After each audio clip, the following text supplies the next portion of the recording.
Hei, mina olen ööfotograaf Martin Mark ja täna olen Tõraveres astronoomiahuviliste kokkutulekul.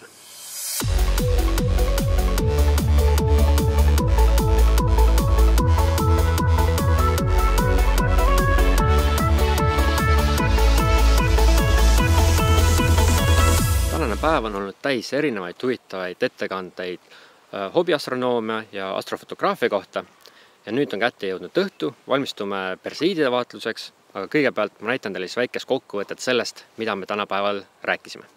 L-adapter on siis selline asi, mille saab siis siia külge keerata.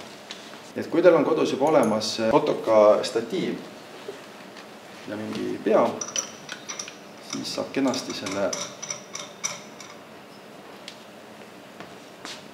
binokli panna. Oletan, et siin on nüüd see pea siin, jah. Saab statiivi külge panna. Ja nii tagada ka siis vaatlusele selle stabiilsust.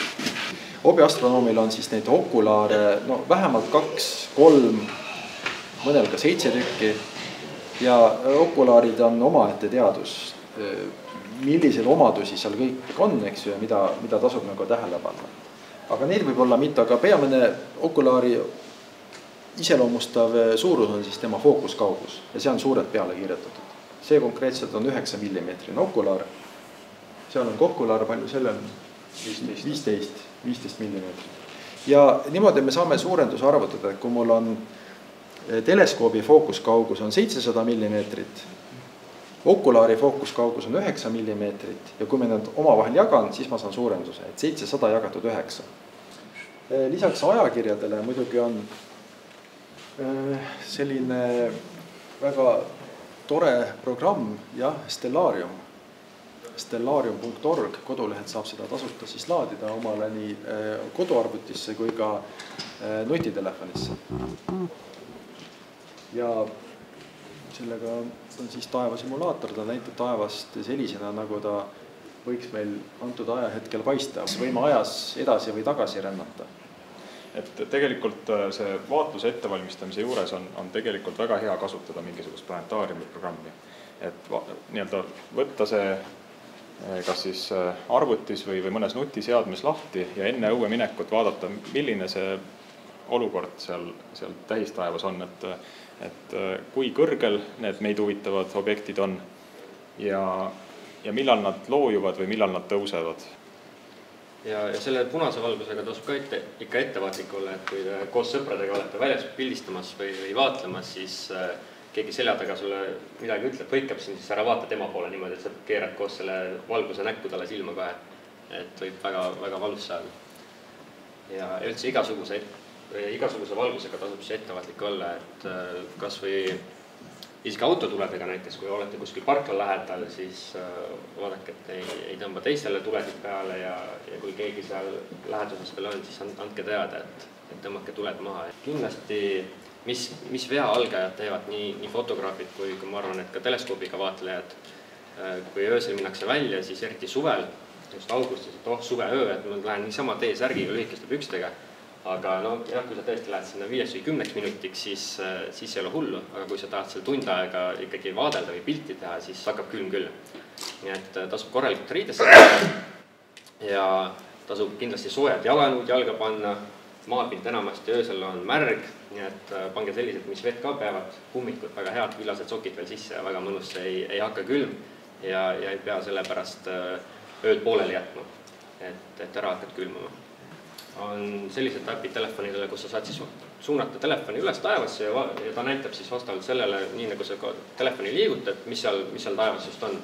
Et mis tähtkuid ja kõik on ilusti kirjas, et väga hea abivahend, et just algajatele, et selgeks teha, mis täht see, mis tähtkuid see on, kus midagi toimub. Jah, ja nüüd meie kokkutulekud on sellel augustikuu 11. päevale kontsentreeritud, kuna sel ajal on Perseidide meteoorivoolu maksimum ja Perseidid on üks selliseid ilusamaid meteooride klass üldse. Nad on kiired, heledad ja neid on palju. Ja mis kõige tähtsam, nad on mõistlikul ajal. Kui me võrdleme leoniididega, mis tähendab siis porispüherdamist, geminiididega, mis tähendab rae üles tõstmist või siis nende, mis nad olid, kvadratiididega. See on siis 3. jaanuaril, mis tähendab kõva pohmelli. Siis on selge, et persiididel on niisugune selge eelistus ja nendega on kõige parem harjutada. Ja kui meeldima hakkab, siis laske ka käia. Ja öösel pildistajalt tuleb siis ära unustada igasugune automaatika. Et kaamera pimedas ise ei näe, midagi teha ei oska ja hakkama ei saa.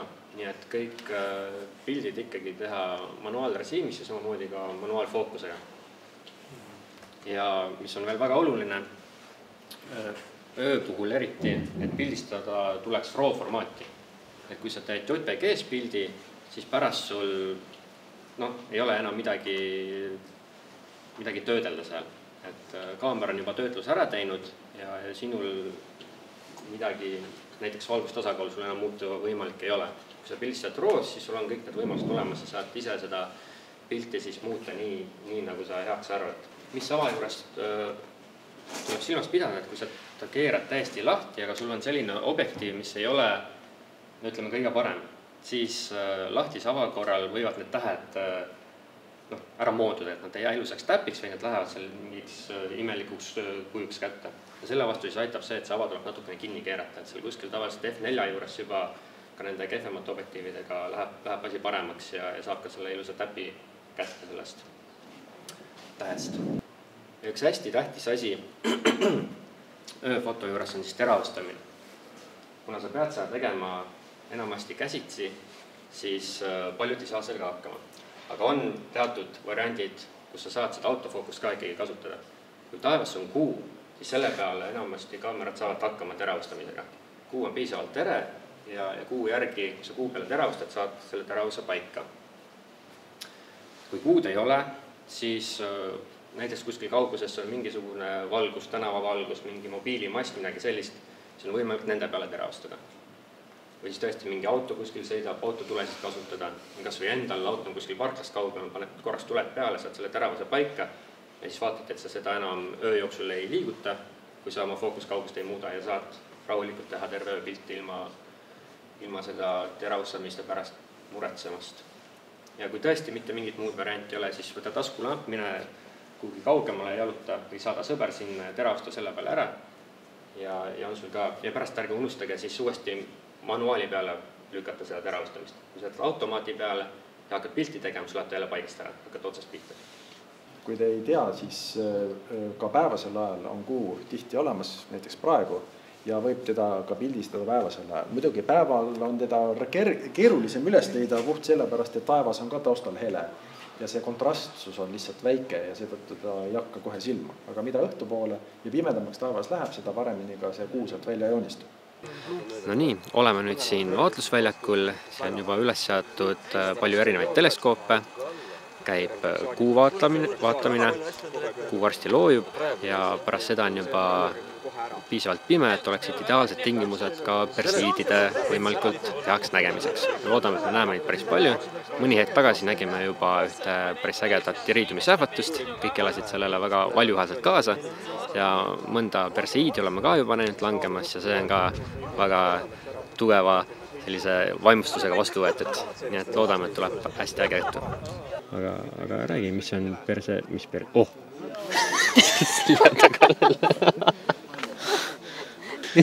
minu selja taga jälle. Selja taga jälle. Mis on siis meteoori ja meteoriidi vahe? Tegelikult oleks vaja seletada 3 mõistet. On meteoorkeha, meteoor ja meteoriit. Meteoorkeha ehk meteoroid on siis see objekt, mis siseneb maa atmosfääri. Ta on siuke enamasti selline väike tolmukübeke. See süttib maa atmosfääris ja teeb meile siis sellise valgusvaatemängu ja see nähtus on siis meteoor, mida me näeme.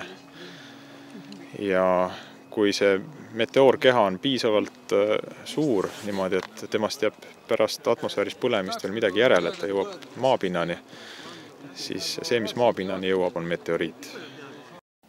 Astronoomhööliste kokkutulek on lõppenud. See, mis te siin videost nägite, oli ainult üks väike pisikene osa sellest, mis siin selle 5 päeva jooksul tegelikult toimus. nii et kui sa see aasta siia ei jõudnud või sa isegi ei teadnud veel, et selline üritus üldse toimub, siis järgmine aasta oled sa kindlasti oodatud.